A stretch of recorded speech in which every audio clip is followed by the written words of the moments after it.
Hi again, my name is Samia BC and I'm a tutor in the Natural and Social Science Lab at Miami-Dade College Kendall campus. Today we'll actually continue with our gas law series and start on our second video entitled Combined Gas Law. The combined gas law is actually P1 times V1 over T1 equals P2 times V2 over T2, or in other words, P times V divided by T equals a constant. The combined gas law is a combination of Boyle's law and Charles' law, in which we discussed within our first video. The combined gas law can be used to solve for any unknown variable within the law. The variables, as you can see listed to the left, are as follows. P1 is the initial pressure, V1 is the initial volume, T1 is the initial temperature in Kelvin, P2 is the final pressure, V2 is the final volume, and T2 is the final temperature in Kelvin. Now, the purpose of this video is actually to show you how and when to use the combined gas law. Now, in order to do this, we need to practice. So let's practice.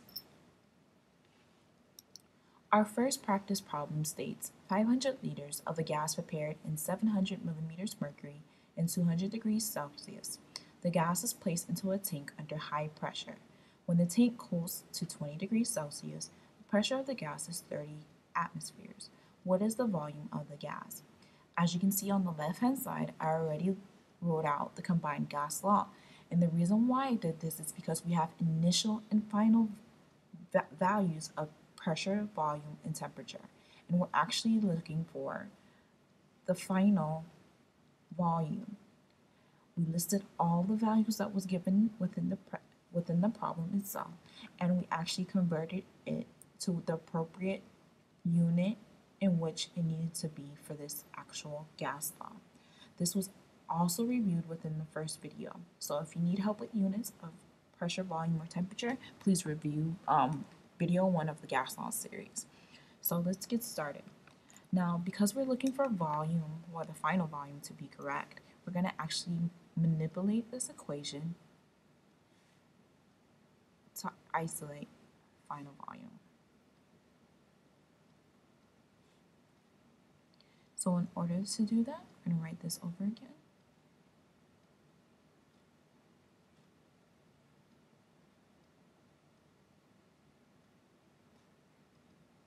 We're going to multiply by the inverse of P2V2, which is T2P2 on both sides.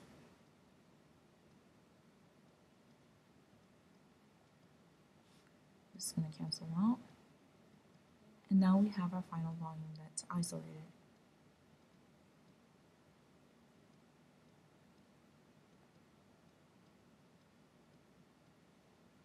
And now all we have to do is plug in our values. So T2 was 293 Kelvin. P1 was 0.92 atmospheres. V1 was 500 liters. And all of that would be divided by P2, which is 30 atmospheres, multiplied by T1, in which is 473. Excuse me. 473 Kelvin. All of that together will give you a whopping total of 9.50 liters. And this is your final volume. So that's one way of actually solving a combined gas law problem. Now let's do another example. In this next problem, it states a gas sample occupies 3.25 liters at 24.5 degrees Celsius and 1,825 millimeters mercury. Determine the temperature at which the gas will occupy 4,250 milliliters at 1.50 atmospheres. As you can see again to the left, I listed the combined gas law based on the variables and the units and values given. I listed what was given, and I converted them appropriately to the units in which they needed to be in. So because we're actually looking for T2, I'm going to manipulate this equation. Now, because T2 is actually on the bottom, what I'm going to do is multiply it on both sides. because we have to isolate the T2, which is the final temperature. Gonna go a little bit to the side, so now we have T2 times P1 B1 divided by T1 equals P2 V2. Now we still want our final temperature by itself, so I'm going to multiply by the inverse of this to move it to the other side.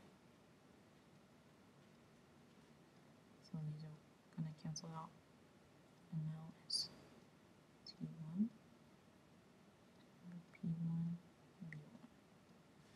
So T2 actually equals P2 V2 times T1 all over P1 B1. And now we can actually just plug in the values. P2 was 1.50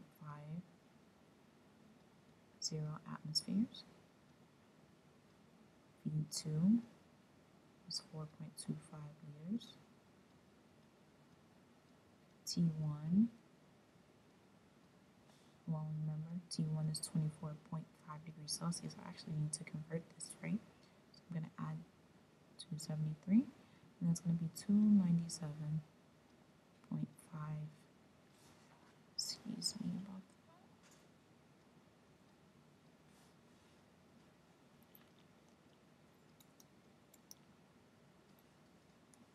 So it's 297.5 Kelvin. And I'm going to plug that in here.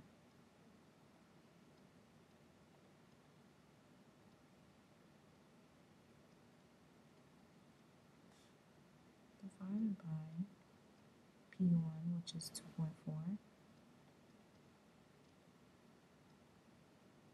atmospheres, times V1, in which is 32.5